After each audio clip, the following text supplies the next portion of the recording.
Hello, fellow leggers! It's fantastic to see you again. Thank you for joining us. I'm being attacked by a wasp. Oh. You're joining us at the National Theatre.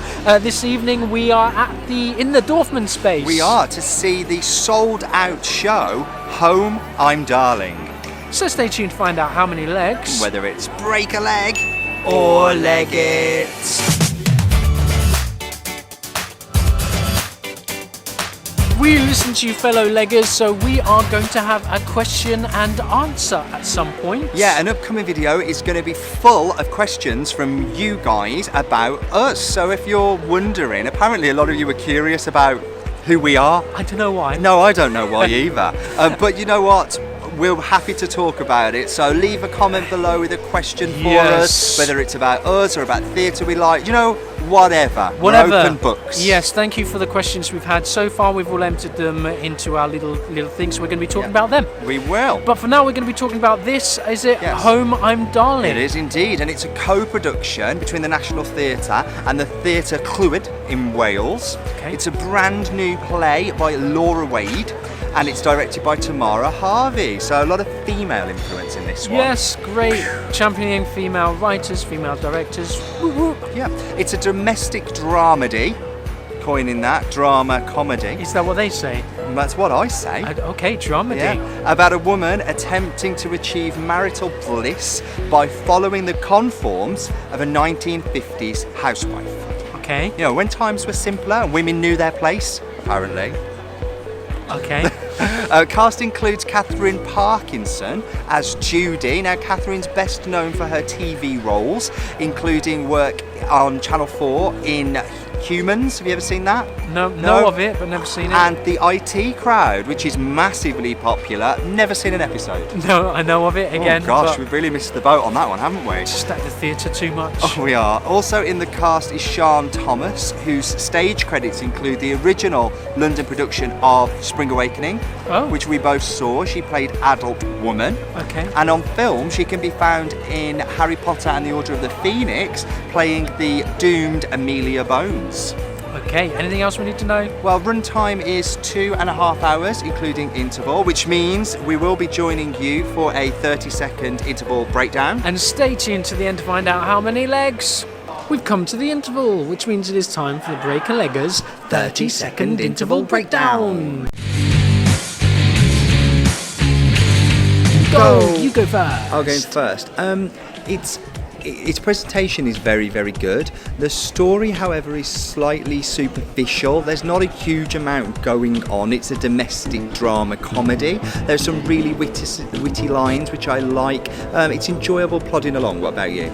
I really like it. It's really well observed, really layered, and a really nice concept which has been explored really nicely. And I'm really...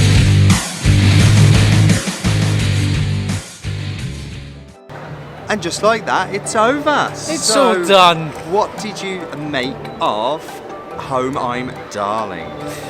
I really liked it. I think it's almost a very clever modern piece, even though it's set mostly in the 1950s, but it's not set now. Set in the 1950s. It's like a really good paradoxical juxtaposition. Juxtaposition, not a juxtaposition, a juxtaposition. Yeah. Is that the saying? Is that what it is? What is it? Juxtaposition is a word. Yeah. I don't know what a juxtaposition is, but own it. I'm owning it. I'm now making a new word. Great. It's like a really good observation, a mash of things, and almost a really modern commentary. Like, you got so many things in there. Sexism. What is sexism? What is feminism? What is the harassment is in there? The place of men in the workplace, the women in the workplace, where we have come in terms of cultural shifts in expecting the balance, the gender balance in the workplace, and so much stuff is commented on that I really liked it. I thought it was quite clever. Yeah. That's what I think. I would agree. Yes, it's a sort of social commentary. The most poignant thing about it for me, and the sort of biggest statement it was trying to make, is nostalgia isn't all that it was cut up to be, and you can take for granted a lot of what we have now is actually the fact that we've come through a much darker time There's and a a reason much we're more not there. difficult time. Yeah. And that is something that we don't give enough respect to. We harp on when things were more simple or perceived to be more simple, but actually they came with their own bag of complexities. They came with their own issues and things that we've conveniently forgotten about now. And that for me was the most important thing that I took away from this piece. That being said, I do think the piece is rather superficial. I think it's a little bit wishy-washy in the way that it does it. It's kind of coup de theatre is the fact that we believe we are watching the 1950s, where we are watching a commentary that is set in and is about the now. If you were to take that away and you should be just left with the text, without the set design and without the costumes and without the soundtrack, I think you would fall down a lot. I don't know, for me, the text isn't strong enough on its own for it to have any merit. I don't understand what you're saying, because that is the piece. Everything you're saying, if you didn't have that... you can dress it up in production. No, you can't polish a turd, but you can roll it in glitter. The production is the production. They're looking at living in the 1950s. Yes. And so it is the 1950s. They are emulating the 1950s. Yes, but I think how do you take that away from that? But if I was to read this, right, I don't think I would think it was brilliant. No pieces. That's what theatre is. No, you can read a good script. Theatre is meant to be so you can read a Shakespeare and it won't be. You get any text, you can read it and be like, okay, you need it to be fleshed out and you need to see it. It's a visceral. You're going art. totally against what we've said in. Check out our video for Cripple of Inishmore, where we What's both. that got to do with this? Where we both said that you could enjoy that play as a table read. There's very good writing. Yes, and I don't think but that even then, someone could read it and think, oh, this isn't much, because they don't have the foresight, the vision. It's to be put on exactly. stage. You've hit the nail on the head, Jack. I don't think this is very good writing. I disagree. Okay. I think this is very good, very entertaining, and a very well produced piece of work. What isn't good about the writing? I just think it was a little bit lackluster. I mean, there was one great scene, the character of Sylvia, that Sian Thomas plays, where she is talking about, I lived through the 50s. Is this and the mum 50s, character? yes, and the 50s were shit. But that only works because of the setup of where we've I been think so if far. I read that monologue, I would have a great time with it. But for me, that's where the writing peaked. Everything else just felt a little bit like, you're making a mountain out of a molehill with some of the situations that you're in, because everyone's got money worries. Everyone's got the problems that are in this piece. It's not about money worries. It's just, we all live this. We all wish things were simpler. I think that is the point of it. We wish things were simpler. That's what it comes back to, and that is what the piece is about. Exactly what you said, that the grass is always greener. We forget about where we've come. We think that, oh, it was so much nicer. Remember when we were young and everything was great?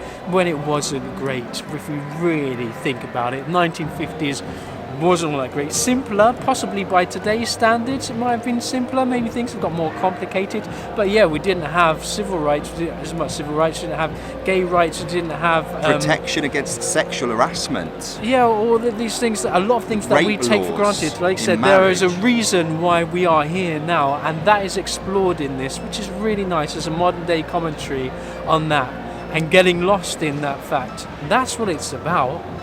Great, but I think it could have been better written. Right, let's go on to performances now. I thought the cast were excellent. Brilliant. Yeah, really consistently good. Excellent.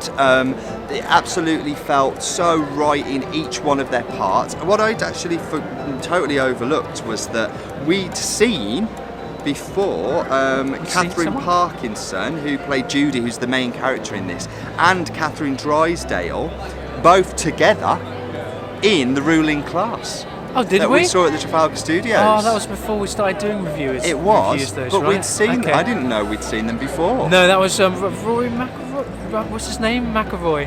James McAvoy. James McAvoy. Directed that's the by one. Jamie Lloyd. That's the one. Yes. That was a really interesting show. Brilliant. Real tour de force It from was. Mr. McAvoy. It was indeed. So we've seen them. They're a really good cast. Yes. And it's 6 of them, so it's a very close-knit Quite cast. intimate. Some really nice transitions between scenes as well. Yeah, I mean, there's a choreographer working on this piece. It's very musicalised. If anyone from the National Theatre is listening to me, pop onto Spotify and set up a playlist for the shows that you do. This has a great soundtrack, and I would listen to the music in isolation. It's a really good idea. And it would bring back a lot of sort of memories of the piece for me, because there's dance and there's movement. You always talk about integrated set changes. Yes. And this takes that to the next level, really, because it has choreography in set change moments. Yeah, really nice. They owned their set changes. Make something. When I say make something of set changes, it's in the piece from start to finish. So do something, and they did. Yeah. Some really nice choreography. So we need to say well done to the choreographer on this piece, who was Charlotte Broom. Well done, Charlotte. The main character. Who played the main character? You said her name. The main female lead, yes, Katherine Parkinson. I thought Katherine Parkinson was great. I thought her journey was really nice. A real conflict of not quite knowing where she wanted to be, or where her place was. Desperately trying to hold on to an ideal, and yet it's slowly crumbling. Saying she's happy when really deep down, how happy is she? I like that was really nice. After the interval as well, we go back in time, so we see the sort of seed of the initial idea. It's nice writing, and we see isn't the it? people that bit was okay. Okay. We see the people they were before they became the people that we see throughout the first act. Yeah. Which was interesting. A nice little time loop thing. Yeah. Nice little thing. Didn't last long enough. I could have had the whole act like that, you know. I don't know if it would have held together. I don't know if I would have been interesting to explore, but we would have known where they'd gone. When we already knew where they'd gone. Maybe a bigger blowout at the end of Act 1, and then a sort of, you know how they do backwards in Merrily We Roll Along, when you start off with the big sort of moment, and then you work backwards. Yeah, because you love it when ideas are rehashed, don't you? Well, there's nothing particularly original in this. What? Okay. So, other performances, I thought Richard Harrington as Johnny plays the husband. Brilliant. Yeah, suited it really well. He has a bit of a Welsh accent as well. It's quite sexy. I picked up a couple of Welsh accents. I presume that's to do with the connection between theatre Clywd. Yes. So it's nice that they've got that crossover. Yeah, and I think we must mention the set. We must mention Anna Fleischl. It's nice set. It's great. It's like a little painting of what you would imagine a house to be. A doll's house. It's basically house. a 1950s doll's house. The whole piece is basically the Somewhere That's Green montage from Little Shop of Horrors. If you've seen that film with Ellen Green walking around in the sort of dress and spraying the air freshener, the whole piece is like that. Imagine that, but 2 hours. But with some real deep context, some stuff to get you thinking as well. But anything else? No. Should we go on to How Many Legs? I think we should. Because I guess you're probably wondering how many legs we are going to give Home I'm Darling, playing here at the Dorfman, a sold-out run so far, at the National Theatre. We are going to give 4! Yes, begrudgingly. To me, do you know what? It's sort of a 3 play with a 4 production.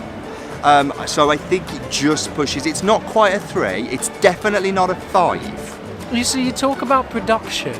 Yeah. I thought the production wasn't amazing, and the production was just part of the piece. It was sometimes a piece is just a piece, and you have to. A piece is a piece. Production to make it better. It just was what it was. It was a play set where it needed to be set with what it needed as base elements.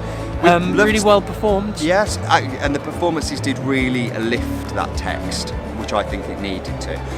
But that's just what we think. What do you think? It's just what he thinks, just what I think, but what do you think? Have you seen this piece, or are you going to see this piece? Oh, well, you can't because it's sold out. Now, wait. However... Friday Rush. What's Friday Rush? Friday Rush. National Theatre on a Friday afternoon. If you're on the website at exactly the right time, we'll put a link in the description to where you need to be. You can get some last-minute release tickets for performances for the next week.